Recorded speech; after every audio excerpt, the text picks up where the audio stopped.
Hi guys, ഇന്ന് കുറച്ച് French fries വരുത്താലോ. അപ്പോൾ തന്നെ നമ്മുടെ പിരിപിരിയുടെ കുറച്ച് ഫ്രഞ്ച് ഫ്രൈസ് മേടിച്ചിട്ടുണ്ട്. അപ്പോൾ ഇത് 2 ദിവസമായിട്ടോ മേടിച്ചിട്ട് ഫ്രിഡ്ജിൽ ഇങ്ങനെ സൂക്ഷിച്ച് വെച്ചിരുന്നതാണ്. അപ്പോൾ ഇന്ന് നമുക്കിതൊന്ന് വറുത്തെടുക്കാം.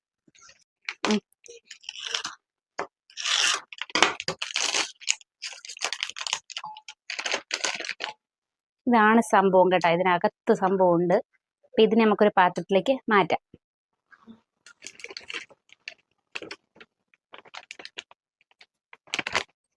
അതാണ്ട് ഫ്രഞ്ച് ഫ്രൈസ് ആയി. അപ്പം ഇതിനകത്ത് കിടക്കുന്ന മസാലയാണ് കേട്ടോ ഇത് ജസ്റ്റ് ഇതൊന്ന് പൊട്ടിച്ചതിനകത്തൊന്ന് മിക്സ് ചെയ്തെടുക്കണം. അതാണ് അടുത്തത്.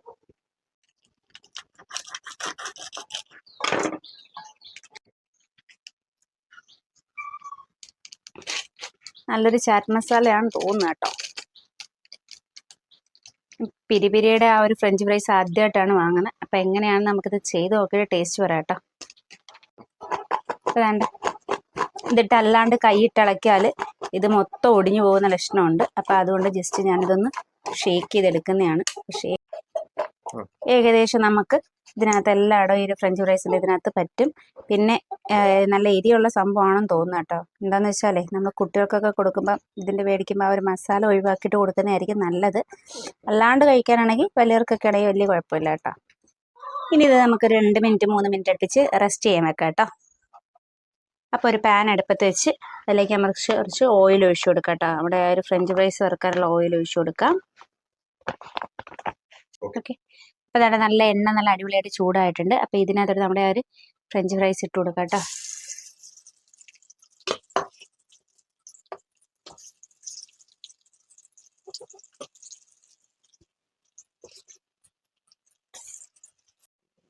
നമ്മളെപ്പോഴും ഫ്രഞ്ച് ഫ്രൈസ് വറുക്കുമ്പോഴായാലും എല്ലാം ലോ ഫ്ലെയിമിലിട്ട് ചെയ്യുന്നതായിരിക്കും നല്ലത് കേട്ടോ.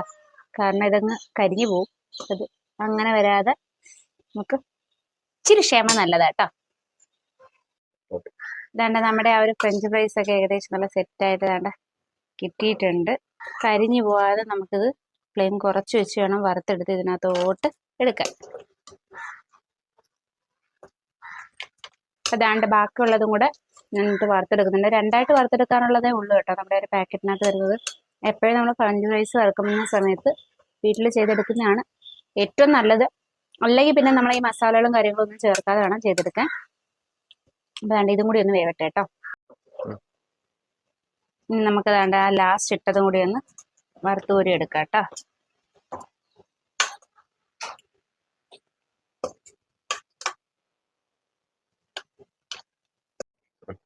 അപ്പോൾ ഇതാണ് നമുക്ക് ഇതിനകത്തോട്ട് കുറച്ച് മയണൈസ് വെച്ച് കൊടുക്കാം. മയണൈസ് വേണമെങ്കിൽ നമുക്ക് സോസുമായിട്ട് മിക്സ് ചെയ്ത് കൊടുക്കാം. അതല്ലാണ്ട് വേണമെങ്കിൽ നമുക്ക് മയണൈസ് എടുക്കാം കേട്ടോ. ഇപ്പം ഞാൻ സോസുമായിട്ട് മിക്സ് ഒന്നും ചെയ്യുന്നില്ല, അല്ലാണ്ട് തന്നെ കുറച്ച് മയണൈസ് എടുക്കുന്നതേ ഉള്ളൂ. ഇനി നമുക്ക് കുറച്ച് സോസും കൂടി ഒരു സൈഡിൽ എടുക്കാം കേട്ടോ. അപ്പോൾ അതാണ് നമ്മുടെ കുട്ടികൾക്കൊക്കെ ഏറെ ഇഷ്ടപ്പെടുന്ന നമ്മുടെ ഫ്രഞ്ച് ഫ്രൈസും അതിൻ്റെ കോംബോയും റെഡി ആയിട്ടുണ്ട് കേട്ടോ. ഒന്ന് ട്രൈ ചെയ്ത് നോക്കിയേ. വീഡിയോ ഇഷ്ടപ്പെട്ട ലൈക്ക് ചെയ്യാനും ഷെയർ ചെയ്യാനും കമൻറ്റ് ചെയ്യാനും ഒന്നും മറക്കരുത്.